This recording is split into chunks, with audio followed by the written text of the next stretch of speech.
नमस्कार दोस्तों, आपका यूपीएससी प्रोफेसर चैनल पर स्वागत है। आज हम द हिंदू के एडिटोरियल का एनालिसिस करेंगे। आप इस प्रेजेंटेशन को हमारे टेलीग्राम चैनल पर जाकर डाउनलोड कर सकते हैं। हर रोज हिंदी में एनालिसिस जानने के लिए हमारे चैनल को सब्सक्राइब जरूर करें। चलिए आज का एडिटोरियल शुरू करते हैं। संयुक्त राष्ट्र की नवीनतम रिपोर्ट, जिसका शीर्षक ब्रोकन रिकॉर्ड है, बताती है कि बढ़ते ग्रीन हाउस गैस उत्सर्जन के परिणामों के बारे में पिछली चेतावनियों को नजरअंदाज किया जा रहा है और नई सीमा का उल्लंघन किया जा रहा है।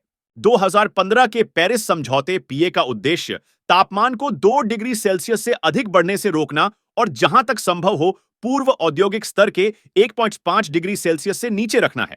हालांकि ब्रोकन रिकॉर्ड रिपोर्ट से पता चलता है कि यदि देशों द्वारा जीवाश्म ईंधन पर अपनी निर्भरता को कम करने के लिए की गई सभी प्रतिबद्धताओं को ध्यान में रखा जाता है, तो सदी के अंत तक तापमान अभी भी 2.5 degree Celsius to 2.9 degree Celsius तक बढ़ जाएगा। तापमान को 2 डिग्री सेल्सियस से नीचे रखने के लिए 2030 तक उत्सर्जन में 28% की कटौती की जानी चाहिए और 1.5 डिग्री सेल्सियस के लिए उन्हें 42% तक कम करने की आवश्यकता है।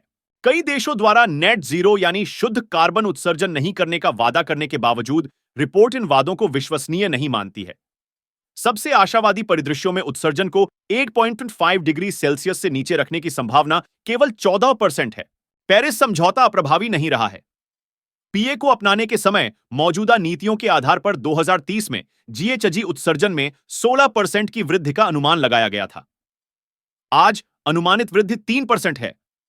तापमान को 1.5 डिग्री सेल्सियस से नीचे रखने के लिए 2030 तक हर साल वार्षिक उत्सर्जन में 8.7% की कमी होनी चाहिए। दुनिया ने 2022 में सामूहिक रूप से 57.4 बिलियन टन उत्सर्जन किया, जो 2021 की तुलना में 1.2% की वृद्धि है।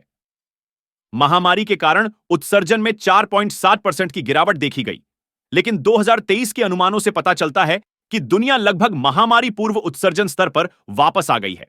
इस साल अक्टूबर तक 86 दिन तापमान पूर्व औद्योगिक स्तर से 1.5 डिग्री सेल्सियस से अधिक दर्ज किए गए थे। सितंबर अब तक का सबसे गर्म महीना दर्ज किया गया।